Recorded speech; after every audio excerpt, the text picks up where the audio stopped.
Hello viewers, welcome to online classes. ये second part है। अगर आपको पार्ट फर्स्ट देखना है तो उसका लिंक आपको डिस्क्रिप्शन बॉक्स में दे दिया गया है, आप देख सकते हैं। तो हमें यहाँ से पढ़ना है 2.1। इन बदलावों ने चारवाहों की ज़िंदगी को किस तरह प्रभावित किया, और चारवाह और चारगाह क्या होते हैं ये सब मैं आपको फर्स्ट पार्ट में बता चुकी हूँ। ठीक है, इन चीज़ों की वजह से चारगाहों की गंभीर कमी पैदा हो गई। चारवाह जहाँ पे जानवर चरते हैं, जैसे जैसे ज़्यादा से ज़्यादा चारगाहों को सरकारी कब्जे में लेकर उन्हें खेतों में बदला जाने लगा, वैसे वैसे चारगाहों के लिए उपलब्ध इलाका सिकुड़ने लगा। क्योंकि गवर्नमेंट क्या कर रही थी, उनकी जगह को जो है जहाँ पे जंगल में पशु चरते हैं उन जगह को खेतों में बदल रही थी। इसी तरह जंगलों के आरक्षण का नतीजा ये हुआ कि गडरिये और पशुपालक अब अपने मवेशियों को जंगलों में पहले जैसी आज़ादी से नहीं चरा सकते थे, क्योंकि वहाँ पर जो है एक तो बैन लग चुका था जंगल में चराने के लिए, और ऊपर से जंगलों की ज़मीनों को काटकर खेत बना दिए गए थे। तो कोई अपने खेतों में दूसरों के पशुओं को क्यों चरने देगा, खेती खराब हो जाएगी। तो बेचारे वो जो चारवाह थे वो अपने पशुओं को कहाँ पे चराते, तो वो बड़ी मुश्किल में आ गए। जब चारगाह खेतों में बदलने लगे तो बचे कुचे चारगाहों में चरने वाले जानवरों की तादाद बढ़ने लग गई।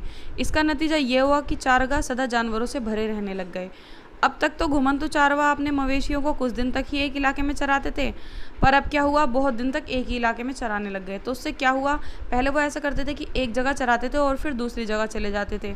तो उससे क्या होता था कि पहले वाली जगह पे जो है दोबारा घास फूस उगाती थी। लेकिन अब जब वो एक ही जगह चराते रहेंगे तो उससे क्या होगा, वहाँ की घास ख़त्म हो जाएगी और उसको उगने का मौका ही नहीं मिल पाएगा, जिससे क्या होगा, जानवर मरने लग जाएंगे।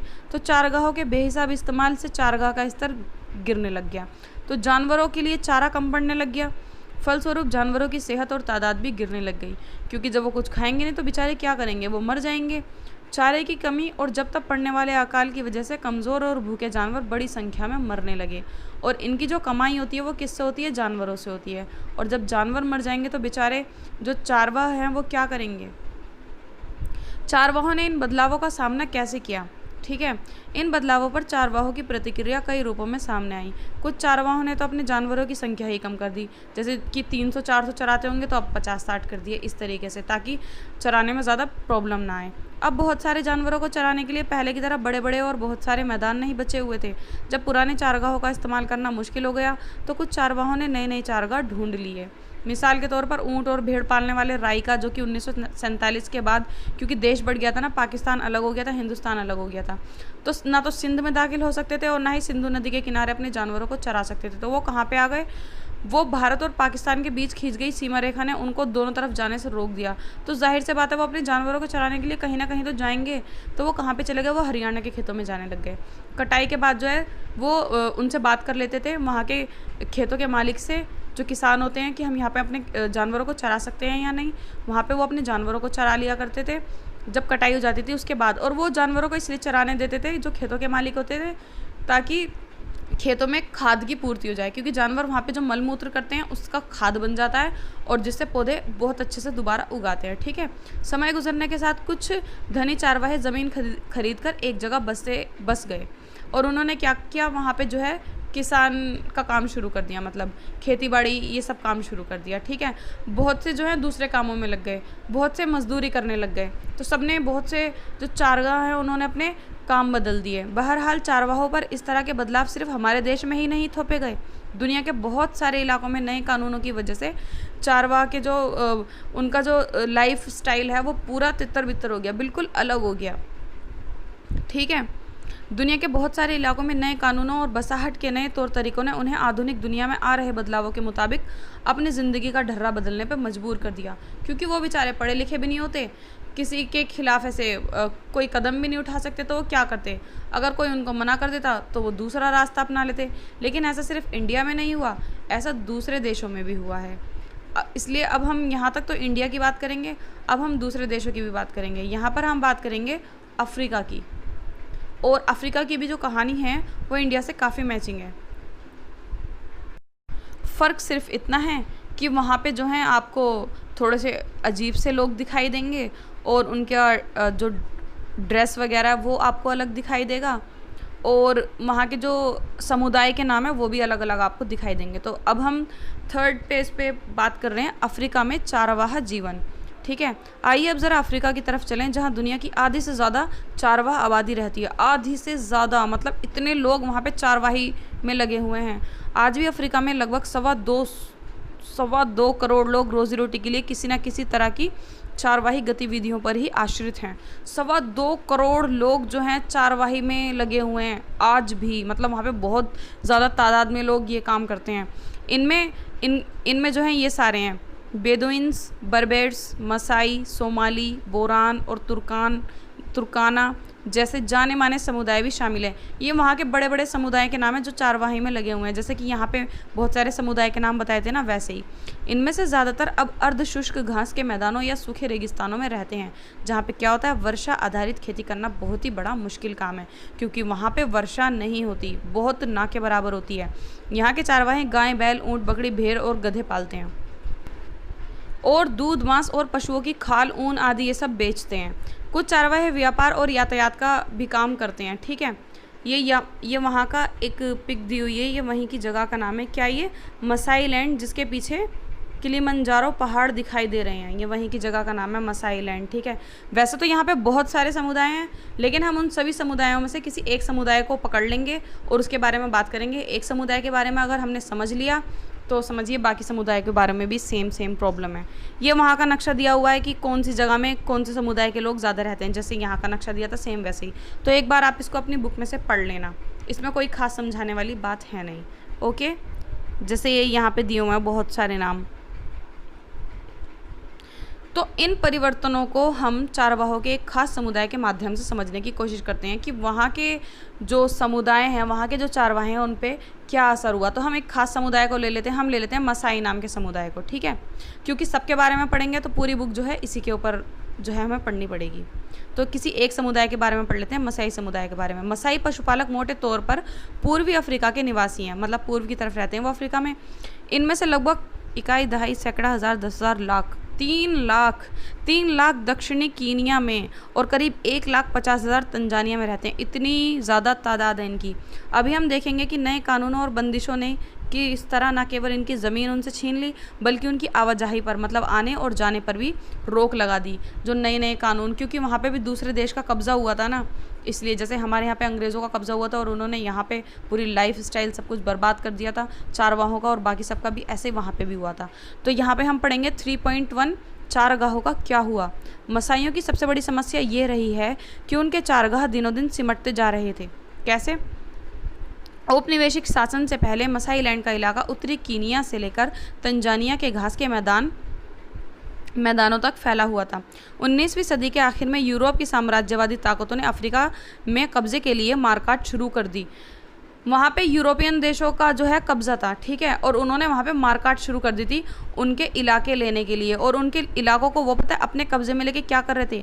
1885 में ब्रिटिश कीनिया और जर्मन तंगानिका के बीच एक अंतर्राष्ट्रीय वो वहाँ की जगह लेके ना वहाँ पे पार्क वगैरह और घूमने फिरने के स्थल ये सब बना रहे थे, और उनकी ज़मीनों को वही जैसे कि यहाँ पे कर रहे थे खेतों में बदल रहे थे, और जो नहीं मानते थे ना, अपनी ज़मीन नहीं छोड़ते थे, उनको मार काट दिया करते थे।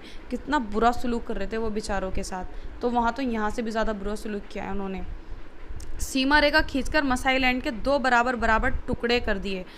बाद के सालों में सरकार ने गोरों को बसाने के लिए बेहतरीन चारगाहों को अपने कब्जे में ले लिया। जो सबसे अच्छे चारगाहे थे उन्हें अपने कब्जे में ले लिया, ताकि जो वहाँ के यूरोपियन जो गोरे लोग हैं वो वहाँ पे जाके बस सकें। मसाइयों को दक्षिणी कीनिया और उत्तरी तंजानिया के छोटे से इलाके में समेट दिया, मतलब वहाँ पे भेज दिया, वो भी एक छोटी सी जगह में। औपनिवेशिक शासन से पहले मसाइयों के पास जितनी ज़मीन थी उसका लगभग 60% हिस्सा उनसे छीन लिया गया। जैसे समझ लीजिए 100% हिस्सा है तो उसमें से 60% उन्होंने छीन लिया और 40% में सबको भर दिया। वहाँ पे वो अपने जानवर भी चराएंगे, अपनी फैमिली भी पालेंगे और सब कुछ वहीं पे करेंगे। कितना मुश्किल नहीं होगा उनके लिए। 19वीं सदी के अंतिम सालों में ब्रिटिश औपनिवेशिक सरकार पूर्वी अफ्रीका में भी स्थानीय किसानों को अपनी खेती के क्षेत्रफल को ज़्यादा से ज़्यादा फैलाने के लिए प्रोत्साहित करने लगी। मतलब वहाँ पे भी वो खेती फैलाने लगी, क्योंकि खेती से उनको क्या फ़ायदा था, वो खेती करके जूट, पटसन और इस तरीके की जितनी भी फसलें होती थी, अफीम वगैरह, वो अपने देश में भेजती थी और दूसरे देशों में भेज के उनसे पैसा कमाती थी। लेकिन चारवाहों से तो उन्हें कोई फ़ायदा नहीं था, इसलिए उन्होंने चारवाहों को जो है ऐसा बता के कि ये डेंजर होते हैं, ये खतरनाक होते हैं, ऐसे बता के उनको ख़त्म करवाना, उनका मर्डर करवाना शुरू कर दिया, उनकी जगहें छीन ली। जैसे जैसे खेती का प्रसार हुआ वैसे वैसे चारगाह खेतों में तब्दील होने लग गए।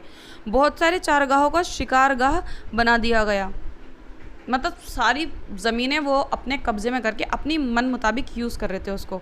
कीनिया में मसाई मारावा, साम्बुरू नेशनल पार्क और तंजानिया में सेरेंगेटी पार्क जैसे शिकारगाह इसी तरह अस्तित्व में आए थे। ये वहाँ के फेमस पार्क हैं, ये इसी तरीके से बने थे। मसाई जो समुदाय था उनकी जगह छीन छीन कर उन्होंने ये जगहें बनाई थी। इन आरक्षित जंगलों में चारवाहों का आना मना था। इन इलाकों में ना तो वह शिकार कर सकते थे और ना ही अपने जानवरों को चरा सकते थे। ऐसे बहुत सारे आरक्षित जंगलों में अब तक मसाई अपने ढोर मतलब होता है जानवर, अपने ढोर को नहीं चरा सकते थे। ये वहाँ की एक पिक है, ये इन्होंने रेड कलर की ड्रेस पहनी हुई है, इनकी कोई ड्रेस होती होगी, इसके बारे में पढ़ लेते हैं। घास के बिना पशु मतलब होता है जैसे कि मवेशी, जितने भी बकरियां, भेड़ और ऊँट, ये सब, ठीक है, कुपोषण का शिकार हो जाते हैं। कुपोषण का शिकार मतलब उनको खाने के लिए भोजन नहीं मिलता और वो मरने लग जाते हैं, उनकी तादाद कम हो जाती है, ठीक है। सूखे भोजन की सर्वाधिक कमी से ग्रस्त इलाका अम्बोसली नेशनल पार्क के आसपास पड़ता है। ये वहीं का ये जो है सीन दिया हुआ है। एक ये इसमें पिक दी हुई है, यहाँ पे इनके जानवर कितने अच्छे लग रहे हैं, बिल्कुल साफ़ सुथरे। आगे हम पढ़ते हैं अब। अच्छे चारगाहों और जल संसाधनों के हाथ से निकल जाने की वजह से उस छोटे से इलाके पर दबाव बहुत ज़्यादा बढ़ गया, जिसमें मसाइयों को धकेल दिया गया था। एक छोटे से इलाके में लगातार चराई का नतीजा यह हुआ कि चारगाहों का स्तर गिरने लग गया। जैसे कि यहाँ पे बताया था, एक ही जगह वो अपने पशु को चराते रहेंगे, तो घास कोई 3G 4G की स्पीड से थोड़ी उगती है कि एकदम घास उग जाएगी, आज फिर खा लेंगे, कल फिर खा लेंगे, परसों फिर खा लेंगे। वो तो पहले बेचारे ऐसे करते थे कि एक जगह पे घासें खा ली, फिर वो उस जगह को खाली करके दूसरी जगह में चले जाते थे कुछ सालों के लिए। इतने सालों में वहाँ पर फिर से घास उग जाती थी, फिर घूमते फिरते वहाँ आ जाते थे। अब एक ही जगह उन्होंने कर दी कि यहीं चराना है, यहीं बिठाना है, यहीं खिलाना पिलाना, तो ऐसे कैसे हो जाएगा, ठीक है। अब हम पढ़ेंगे 3.2 सरहदें बंद हो गई। 19वीं सदी में चारवाहे चारगाहों की खोज में बहुत दूर दूर तक चले जाते थे। जब तक जगह के चारगाह सूख जाते थे तो वह अपने रेवड़ लेकर किसी और जगह चले जाते थे। लेकिन 19वीं सदी के आखिरी दशकों में औपनिवेशिक सरकार उनकी आवाजाही पर तरह तरह की पाबंदियां लगाने लग गई, मतलब और ज़्यादा कानून बनाने लग गई। मसाइयों की तरह अन्य चारवाहों को भी विशेष आरक्षित इलाकों की सीमाओं में कैद कर दिया गया। अब ये समुदाय इन आरक्षित इलाकों की सीमाओं के आर पार नहीं जा सकते थे। मतलब उनके लिए ना एक सीमा रेखा बना दी कि आप यहाँ से वहाँ नहीं जा सकते, आप सिर्फ यहीं पर अपने जानवरों को रख सकते हैं। अगर जाएंगे तो उनको दंडित किया जाता था, उनको सज़ा दी जाती थी, या फिर उन पे जुर्माना रखा जाता था, ये सब होता था। उनके लिए बहुत सारे कानून बना दिए। चारवाहों को गोरों के इलाकों में पड़ने वाले बाज़ारों में दाखिल होने से भी रोक दिया गया।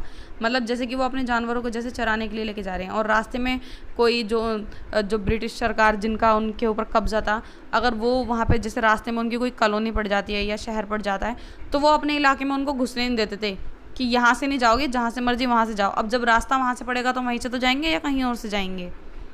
क्या करते हैं, वो वापस आ जाते थे, उनके जानवर भूख से मर जाते थे जब उनको कुछ खाने के लिए नहीं मिलता था।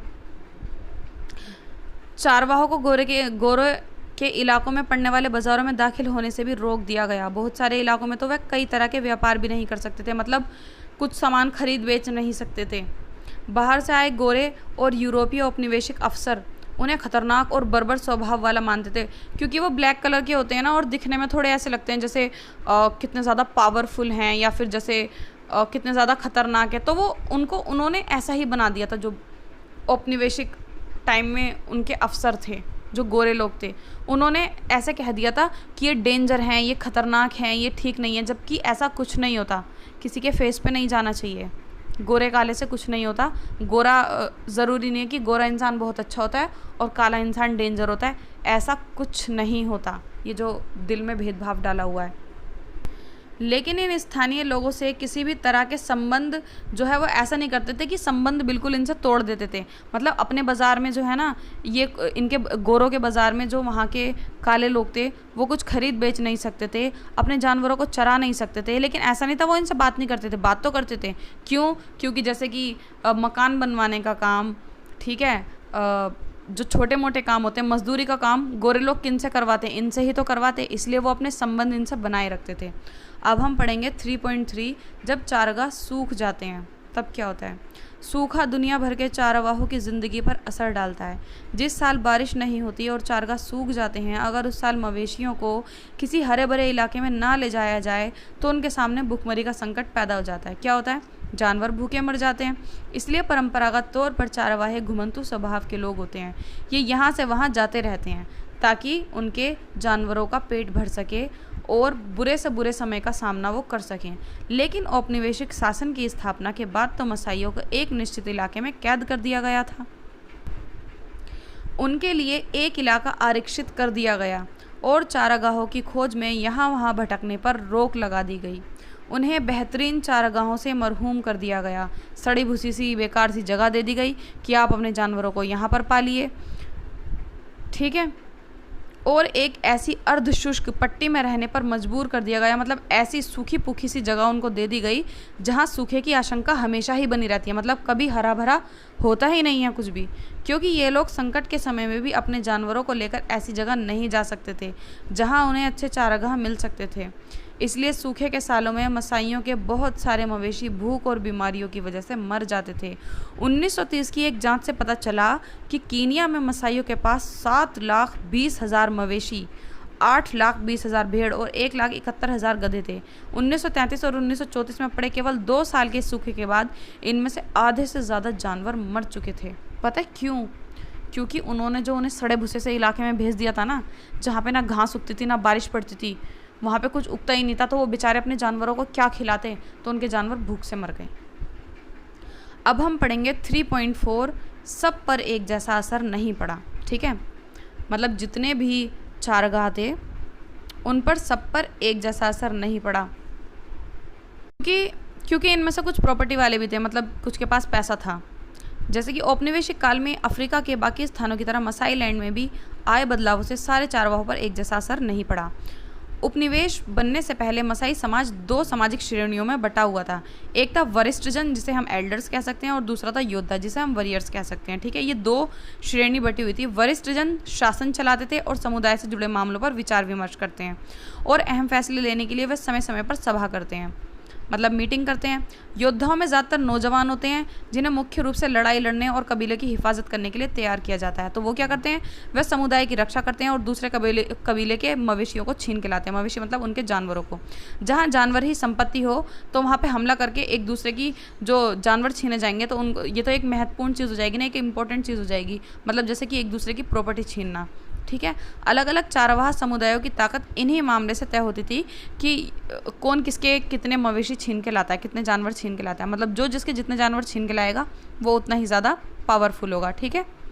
यहाँ पे आप ये पिक देख लीजिए, ये वहीं के युद्ध में बहादुरी का प्रदर्शन करते हुए, ये मर्दानगी साबित करते हुए, ये वहीं के जो हैं वो हैं योद्धा जिनकी हम बात कर रहे थे।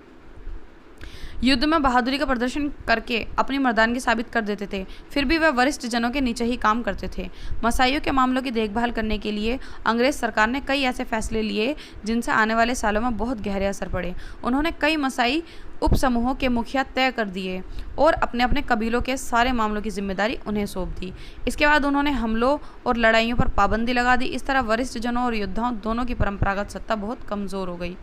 जैसे जैसे समय बीता, औपनिवेशिक सरकार द्वारा नियुक्त किए गए मुखिया माल इकट्ठा करने लग गए।